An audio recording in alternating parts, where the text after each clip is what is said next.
जय हिंद, वंदे मातरम। स्वागत है आप सभी का गुरुजी वर्ल्ड एग्जाम स्टडी प्लेटफॉर्म में। दोस्तों, अब तक की सबसे सुपर फास्ट वीडियो यानी 20 मिनट में 50 ऐसे महत्वपूर्ण क्वेश्चंस को देखेंगे। सबसे तेज ये वीडियो रहेगी और मैं कहूंगा कि ऑल चैप्टर को हमने समाहित कर लिया है। तो चलिएगा, पहले क्वेश्चन से आगाज करेंगे। हिंदी के सभी चैप्टर का हम धुआं धुआं करेंगे। पहला क्वेश्चन 4 ऑप्शंस के साथ, और मैं हर बहन, हर भाई, हर गृहिणी से कहना चाहूंगा कि 50 में कम से कम हिंदी अच्छी आए आपकी, तो आपका जो स्कोर होना चाहिए वो 28 का होना चाहिए। एक से अधिक वर्णों के मेल को क्या कहा जाता है, ये हिंदी में पूछा जाता है। कहता है कि वो बता दीजिएगा कि एक से अधिक वर्ण जब मिलते हैं तो उनको क्या कहा जाता है, तो उनको व्यंजन कहा जाता है। क्योंकि व्यंजन कभी भी बिना स्वर के मिल नहीं सकता, बन नहीं सकता। इनकी संख्या होती है कितनी भैया? होती है 33 होती है। और अगर स्वरों की संख्या बात करें तो 11 होती है, और वर्ड की या अक्षर की बात करें तो हिंदी में होती है 52। अगला क्वेश्चन आपके स्क्रीन पर है, सेकेंड नंबर। निम्नलिखित में से अंतस्थ व्यंजन कौन सा है? जब अंतस्थ व्यंजन की बात करें दोस्तों, क्या है अंतस्थ व्यंजन? निम्नलिखित में कौन सा होगा? तो 4 अंतस्थ व्यंजन होते हैं, एक या, एक रा और एक ला और एक वा होता है, जिसमें वा दिख रहा है आपको, इसलिए इस क्वेश्चन का आंसर सी ऑप्शन सही हो जाएगा। अगला क्वेश्चन आपके स्क्रीन पर है 4 नंबर। 4 नंबर आपको बताना है। कहता है कि जिस समास में पूर्व पद गौड़ तथा उत्तर पद प्रधान हो उसे कौन सा समास कहा जाता है? अरे भैया, पूर्व पद गौड़ हो, अरे पूर्व पद तो प्रधान नहीं है ना, उत्तर पद प्रधान है ना, तो मैं कहता हूं दोस्तों कि तत्पुरुष समास हो जाएगा। हिंदी में अगर पूछा जाए समास कितने प्रकार के होते हैं, तो समास के जो प्रकार होते हैं वो 6 होते हैं। और द्विगु समास को की बात अगर करी जाए तो इसमें संख्यावाची पद प्रधान होता है, इसमें कोई भी पद प्रधान नहीं होता, इसमें दोनों पद प्रधान होते हैं। और अगर पूछा जाए कि समास कैसे बनता है, तो समास बनता है शब्दों के मेल से। आंसर डी होगा। अगला क्वेश्चन, निम्नलिखित में कौन सा ऊष्म व्यंजन है? सब कुछ बताऊंगा और सबसे सुपरफास्ट भी होगा। ऐसा भी नहीं है कि क्वेश्चन का आंसर टिक मार दिया और आगे बढ़ गए, ये भी नहीं मैं करता हूं। आइए, इसलिए सब्सक्राइब कर लो। अगर देश की नंबर 1 हिंदी आपको रोजाना 8 बजे पढ़नी है, तो मैं कहता हूं कि हर बहन, हर भाई देश की नंबर 1 हिंदी से जरूर जुड़िएगा, दिल से जुड़िएगा। हम हिंदी हैं, हम हिंदुस्तानी हैं। आइए, क्वेश्चन नंबर 4 की बात करें तो दोस्तों ऊष्म व्यंजन होते हैं आपके 4। जैसे यारा लावा अंतस्थ होता है, ऐसे ही आपके सा, ये वाला सा, एक ये वाला सा और एक ये हा। तो यहां पर क्या हो जाएगा? ऊष्म व्यंजन ऑप्शन नंबर ए होगा। अगला, जो शब्द 2 वाक्यांशों, शब्दों और वाक्यों को जोड़ने का कार्य करते हैं, उनके लिए हम कौन सा ऑप्शन लॉक करेंगे दोस्तों? हम कहते हैं कि जब वाक्यांश को या पदों को या वाक्यों को जोड़ दो तो वो क्या होंगे भैया? एक या एक से अधिक चीजें जुड़ती हैं तो हम उनको समुच्चय बोधक की श्रेणी में लेते हैं। इस चीज को आप याद रखिएगा दोस्तों। क्या इस चीज को आप याद रखेंगे? यहां पर ऑप्शन नंबर सी होगा। अंगुली का तद्भव रूप क्या होता है? अंगुली का तद्भव रूप क्या होता है? कमेंट कीजिएगा। अब देखो, अंगुली पूछा है ना, इसमें क्या दिक्कत है? अंगुली एक तत्सम रूप है, अंगुली एक तत्सम रूप है, लेकिन इसका अगर हम तद्भव रूप देखते हैं दोस्तों तो वो हमारा उंगली हो जाता है। हम ऑलरेडी यही चीज कहते हैं कि हमारी उंगली में चोट लग गई, हमारी उंगली में ये दर्द हो रहा है ना, लेकिन होता क्या है? ये तत्सम होता है। 7 नंबर, समास कहते हैं। समास किसको कहा जाता है? समास कहा जाता है शब्दों के मेल को कहा जाता है, अक्षर के मेल को दोस्तों कहा जाता है संधि, और समास को कहा जाता है शब्दों का मेल कहा जाता है। इसलिए समास के लिए हम ऑप्शन नंबर ए टिक करेंगे। अगला, क्रिया विशेषण एक भेद है। भैया तुरंत सब्सक्राइब कर लें, अगर फेफड़ा फट रहे हैं तो आप तक कुछ न कुछ पहुंच रहा है। क्रिया विशेषण के भेद कितने, यानी क्रिया विशेषण एक भेद है। क्रिया विशेषण का क्या भेद होगा? क्रिया विशेषण से क्या संबंध है?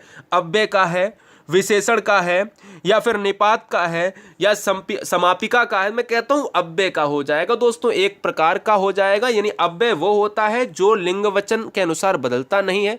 लिंग बदल लो, वचन बदल लो, कर्ता बदल लो, बदलेगा ही नहीं दोस्तों। कुछ भी करो, कभी बदले ना, वो अव्यय है। अगला, गणेश का पर्यायवाची शब्द क्या होगा? सुधांशु, कुबेर, एकदंत, सुधाकर, यहां पर दोस्तों आपको बताना है। अगर मैं आपसे कह देता हूं, ध्यान दो, अगर मैं आपसे ये कह देता हूं कि सुधाकर का अर्थ क्या होता है, तो आप ये कहोगे कि सुधाकर को तो चंद्रमा कहा जाता है। अगर मैं आपसे कह देता हूं दोस्तों सुधांशु का अर्थ क्या होता है, सुधांशु को दोस्तों कहा जाता है, वो भी चंद्रमा कहा जाता है।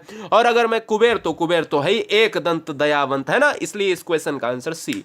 इहलोक का विपरीतार्थक सारे चैप्टर मिलेंगे, ऑल चैप्टर का मॉक टेस्ट। क्वेश्चन नंबर 10 कहता है इहलोक का विपरीतार्थक शब्द बता दो, तो इहलोक का कहा जाता है परलोक। ऑप्शन नंबर डी, इसमें व्याख्या करने की बात है नहीं। उपकार का क्या हो जाएगा, तुरंत बता दो कमेंट करके, अपकार होगा। एक क्वेश्चन लेते हैं, लोकोक्ति से भी लिया है। आए थे हरिभजन को ओटने लगे कपास, आए थे हरिभजन करने के लिए और भैया ओटने लगे कपास, लोकोक्ति का सही अर्थ बता दो। ऑप्शन ए कहता साधुओं की संगति छोड़ देना, ऑप्शन बी कहता वांछित कार्य को छोड़कर अन्य कार्य में लग जाओ, भक्ति छोड़कर व्यापार करने लग जाओ, गृहस्थी के झंझट में फंस जाओ। अब लोकोक्ति का मतलब यह तो है नहीं कि भजन से ही संबंधित हो, हाँ, लोकोक्ति का मतलब यहां पर इनडायरेक्टली कह रहा है कि कार्य तो अच्छा करने के लिए आए थे लेकिन अन्य कार्य में लग गए, हरि भजन करने आए थे लेकिन ओटने लगे कपास, तो इसलिए ऑप्शन बी हो जाएगा। 12 नंबर कहता है निम्नलिखित में कौन सा कमल का पर्यायवाची नहीं है। देखो भैया, कुवलय होता है, अंबुज होता है, दुनिया के जितने भी जा वाले शब्द होते हैं, जलज पंकज नीरज धीरज तोयज बारिज, ये सब कमल के हैं। राजीव होता है, अगर दुनिया के जा वाले कमल होते हैं तो दुनिया, ये भी सच है कि दा वाले वो होते हैं बादल। तो जलद देखिए है, जलद ये बादल होता है, इसलिए यहां पर बादल का पर्यायवाची जलद है, यही नहीं है, पूछा था। ऑप्शन नंबर सी होगा। जो अव्यय वाक्य में किसी शब्द के साथ लगकर विशेष बल प्रदान करते हैं उन्हें क्या कहा जाता है। बड़ा अच्छा प्रश्न है कि अगर कोई वाक्य के साथ लग जाए वो क्या है। देखो, विशेष बल, अब जब भी बल होता है तो बल का प्रयोग केवल निपात में, तुमको यहीं रुकना पड़ेगा, तुमको कल ही जाना पड़ेगा, ये ही वर्ड है ना, जब तक मैं आ जाऊं तब तक तुम यहीं खड़े रहना। याद ये रखना है दोस्तों, जब कोई वाक्य में बल देकर कहा जाए तो वहां पर निपात का प्रयोग होता है। क्वेश्चन नंबर 14 बहुत इंटरेस्टिंग है। हिंदी वर्णमाला में ऊष्म व्यंजन कौन से हैं। वीडियो को लाइक दिल से करना अगर करना, वरना आप ऐसे ही देखते रहो, प्यार ही आपका काफी है। हिंदी वर्णमाला में ऊष्म व्यंजन कौन से हैं, तो दोस्तों मैं आपको बता देता हूं कि अब देखिए, चाचा जा आते हैं, ये तालव्य हैं, ये आते हैं आपके मूर्धन्य हैं, ये आते हैं आपके दंत हैं, ये आते हैं आपके ऊष्म हैं। हमसे ऊष्म व्यंजन पूछा है तो ऊष्म हो जाएगा, ऑप्शन नंबर ए। जो व्याकरण जानता है उसके लिए एक शब्द क्या होगा। अरे व्याकरण जो जानता है वो व्याकरणविद हो सकता है लेकिन कभी नहीं होगा, कभी भी ऑप्शन नंबर सी मत लगाना। जो व्याकरण करता है, जो व्याकरण जानता है वो व्याकरण होगा दोस्तों, इसको व्यक्ति की संज्ञा दी जाती है। 16 नंबर, कृदंत प्रत्यय किन शब्दों के साथ जुड़ते हैं। प्रत्यय क्या है, जो पीछे जुड़ता है, किसके, शब्द के पीछे जुड़ता है। कितने प्रकार के होते हैं दोस्तों प्रत्यय, ये होते हैं 2 प्रकार के, एक होता है कृदंत और एक होता है तद्धित। कृदंत प्रत्यय क्रा से कृदंत, क्रा से क्रिया, ये आपको याद रखना है, तो आंसर ऑप्शन नंबर सी हो जाएगा। बोलो अगला क्वेश्चन, जो युद्ध में स्थिर रहता हो उसके लिए क्या होगा। इस क्वेश्चन का आंसर युद्ध स्थविर, युधिष्ठिर, युद्ध थिरक, युद्धस्थायी। Question number 17, answer option number B. अगला क्वेश्चन 18 नंबर है, कमाल के समान नयन में कौन सा समास होगा। अगर मैं कह दूं कमल के समान, अब देखो कमल के समान होगा तो मतलब कमल नयन, यही तो शब्द है, इसी को तोड़ के इसको लिख दिया। अच्छा, नयन का मतलब होता है आंख होता है। अब जब नयन का मतलब आंख है तो आंख किस तरीके की, कि कमल के समान, और कमल के समान अगर नयन है तो यह बताओ विशेषता है, विशेषता है तो तुलना है, और तुलना है तो विशेषण है, और विशेषण है तो कर्मधारय है, इसलिए इस क्वेश्चन का आंसर सी। आंखों में गड़ना मुहावरे का अर्थ क्या होगा। दोस्तों बहुत अच्छा प्रश्न है, आंखों में गड़ना, इस क्वेश्चन का आंसर क्या होगा कि कोई चीज अगर आंखों में गड़ रही है तो मैं कहता हूं कि वो दोस्तों है कि मन में खटक रही है। क्या है वो, मन में खटक रही है, आंसर ऑप्शन नंबर बी। अब देखो, कोई चीज आंखों को सुहाती है, कोई चीज नहीं सुहाती है, तो मन में जो चीज खटकती है वो आंखों को, यहां पर आंखों में गड़ रही है। उन्मूलन का विलोम क्या होगा। अब उन्मूलन का मतलब होता है टू डिस्ट्रॉय। क्या होता है, टू डिस्ट्रॉय होता है इंग्लिश में, अगर मैं बात कर लेता हूं खत्म करना, एकदम से मैं कह देता हूं दोस्तों, इसको रुइंड कर दो, है ना, बिल्कुल एबॉलिश कर दो, उन्मूलन कर दो। पेड़ खड़ा है, पेड़ को काट दो, तो मतलब उन्मूलन हो गया। इसी उन्मूलन का विलोम होता है रोपण। आंसर हो जाएगा सी, संश्लेषण का विश्लेषण। अवमूल्यन का क्या होगा, कमेंट कीजिएगा फटाफट। अगला क्वेश्चन 21, शुद्ध वर्तनी वाला शब्द आपको बताना है। 4 ऑप्शंस दिए हैं, शुद्ध वर्तनी आपको बताना है। देखो, कवित्री को कभी भी कवित्री नहीं लिखा जाता है, हमेशा कवइत्री लिखा जाता है। क्या लिखा जाता है, कवइत्री। तदोपरांत को कभी भी तदु तत्परांत लिखा जाएगा, तदो कोई चीज होती ही नहीं है। पूजनीय में हमेशा पूजनीय होता है, कभी भी पूज्य कभी लिखना ही मत। अंत्याक्षरी ही इस क्वेश्चन का आंसर सही होगा। नहीं तो गलती से अगर कोई मेरा भाई कोई बहन ऑप्शन नंबर बी मार रहा है तो मैं कहना चाहूंगा, अगर बी सोच रहे हो तो कभी भी गलती से भी मत मारना, क्योंकि पूजनीय हमेशा लेटर में हम लोग यही लिखते हैं और जो हमेशा गलत लिख के आए हैं।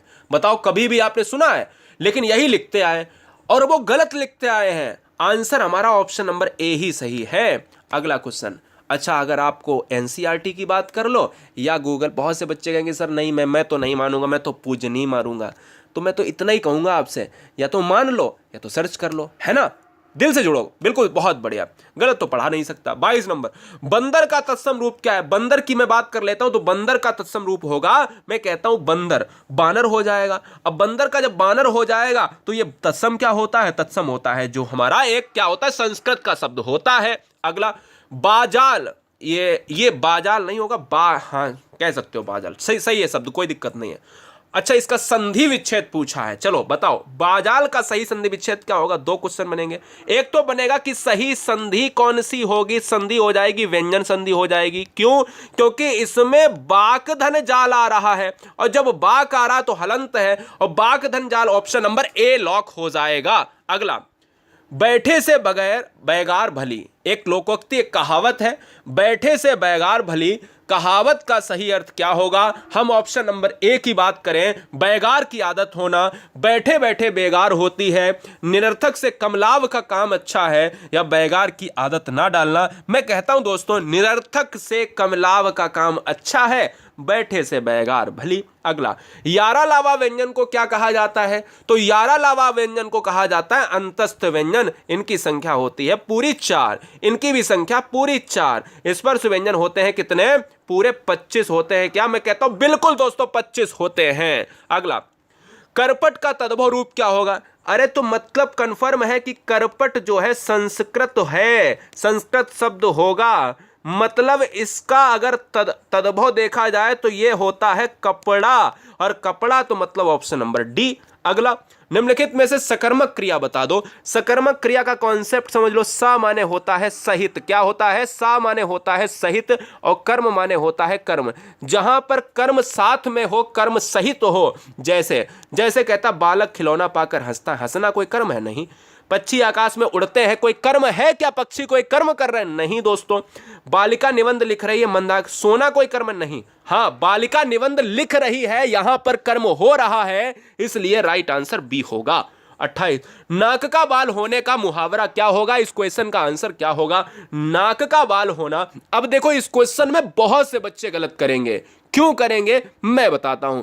अब जो नाक का बाल है, ये बताओ, बहुत से बच्चे कहेंगे कि ये कष्ट देना होना चाहिए। मैं तो बिल्कुल ऑप्शन नंबर सी के साथ जा रहा हूं, यही कहोगे आप लोग, लेकिन गलती मत करना। इस क्वेश्चन का आंसर हो जाएगा अधिक प्रिय होना। अच्छा, कभी आपने ये देखा होगा, नाक में बाल है और आपने क्या कभी तलवार लेके या कभी आपने उसके साथ लड़ाई की है क्या? अरे भैया, वो नाक में बाल है, मतलब तुम्हारे घर में बैठा है, तुम्हारे घर में बैठा है, उसका बाल बाका नहीं कर सकते, इसलिए अधिक प्रिय है। जब अधिक प्रिय तो उसको एक अच्छी जगह दी जाती है, इसलिए इस क्वेश्चन का आंसर बी हो जाएगा।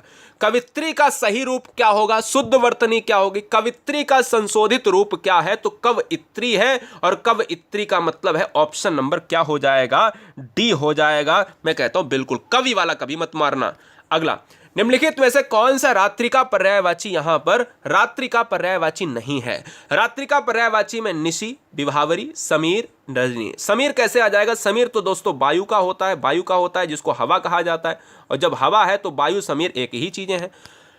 31 देखिए, निम्नलिखित में किस वाक्य में सकर्मक क्रिया है? सकर्मक का मतलब फिर वही जहां पर कर्म है, हमने कहा हंसना कोई कर्म नहीं, मैंने कहा अगर टहलना कोई कर्म नहीं, मैंने कहा दौड़ना कोई कर्म नहीं। बच्चे छत पर क्या कर रहे हैं? पतंग उड़ा रहे हैं, हाँ बिल्कुल कर्म है। तो जब कोई कार्य कर रहे होते हैं तो वहां पर कर्म है। शब्द अन्वय का बहुत बार पूछा गया एग्जाम में, शब्द अन्वय का सही संधि विच्छेद क्या होगा? मैंने नीचे टेलीग्राम की लिंक दे दी है, टेलीग्राम को जरूर यहां पर ज्वाइन कर लें। शब्द अन्वय का सही संधि विच्छेद क्या होता है? तो अनुधन अय बराबर अन्वय, ऑप्शन नंबर ए जाएगा स्वर संधि के साथ। कलेजे पर सांप लौटना मुहावरे का अर्थ क्या होगा? दुखी होना, ईर्ष्या से जल उठना, दुश्मनी निकालना, दीनता प्रकट करना। कलेजे पर सांप लौटेगा तो क्या होगा? ईर्ष्या से जल जाओगे, इसलिए इस क्वेश्चन का आंसर बी होगा। अगला, यथारुचि में समास कौन सा है? यथारुचि दोस्तों, यथारुचि मैं कहता हूं यथारुचि में अगर देखा जाए वो आप देखते हो कि अगर संधि विच्छेद करोगे तो क्या हो जाएगा? यथा और धन रुचि, और दुनिया का कोई भी अगर उपसर्ग आ जाए, ध्यान दीजिएगा, उपसर्ग आ जाए तो उस शब्द के आगे उपसर्ग लगा है तो अव्ययी भाव समास हो जाएगा। अव्ययी भाव समास की क्या पहचान? जिसमें प्रथम पद हो प्रधान। अव्ययी भाव की क्या पहचान? जिसमें प्रथम पद हो प्रधान। अगला, स्थावर का विलोम 100 से ज्यादा बार पूछा गया क्वेश्चन है। स्थावर का विलोम होता है जंगम होता है, इसलिए इस क्वेश्चन का आंसर डी। नीचे दिए गए विकल्पों में से तत्सम शब्द का चयन कीजिए। तत्सम शब्द वो होता है जो संस्कृत का होता है। जिस तरीके से आप गेहूं की बात करते हो गोधूम होता है, गोबर की बात करते हो गोमय होता है, और कपड़ा की बात करते हो करपट होता है, आग की बात करते हो अग्नि होता है, इसलिए इस क्वेश्चन का आंसर बी।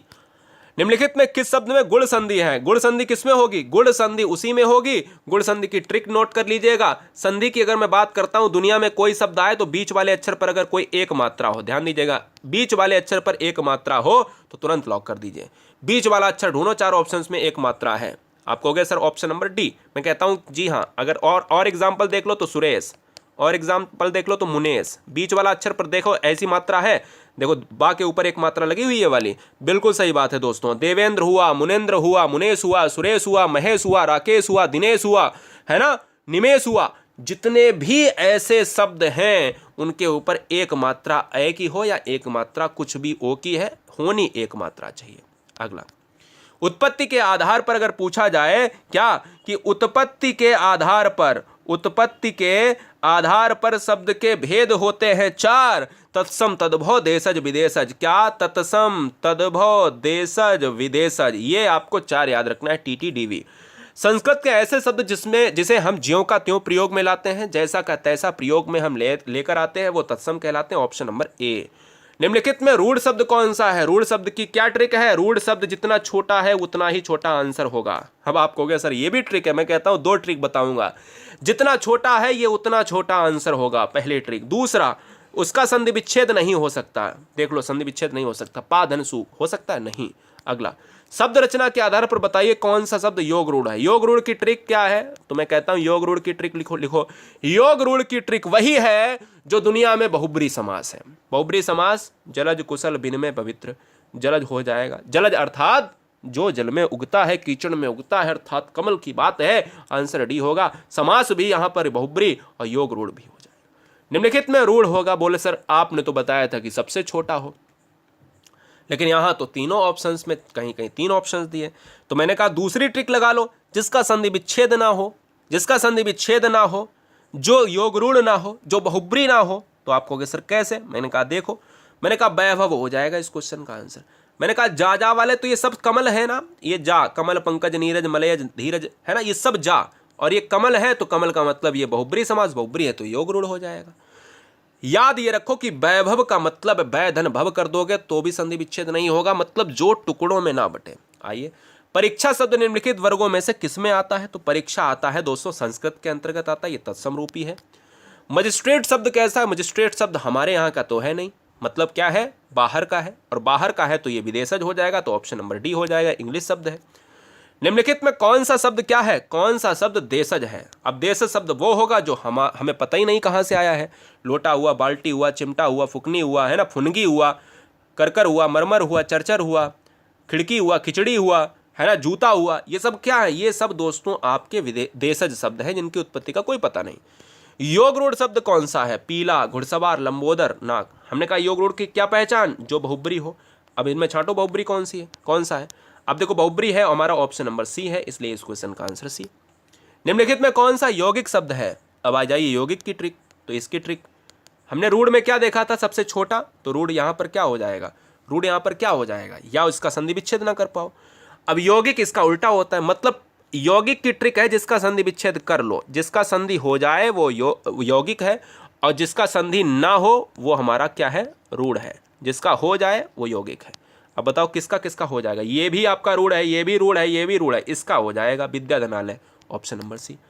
प्रयोग की दृष्टि से सूक्ष्म अंतर व्यक्त करने वाले शब्द क्या कहलाते हैं? जो सूक्ष्म अंतर व्यक्त करते हैं दोस्तों उनको कहा जाता है, लगभग लगभग वो समान होते हैं, समानार्थक कहा जाएगा, ऑप्शन नंबर बी। यौगिक शब्द कौन सा होगा, फिर से दिमाग लगाओ, जिसका संधि विच्छेद हो जाए, जो टूट जाए। जलज योग रूढ़ हो जाएगा, दिन रूढ़ हो जाएगा, पंकज फिर योग रूढ़ हो जाएगा, पाठशाला पाठधनशाला, इसका संधि विच्छेद हो गया।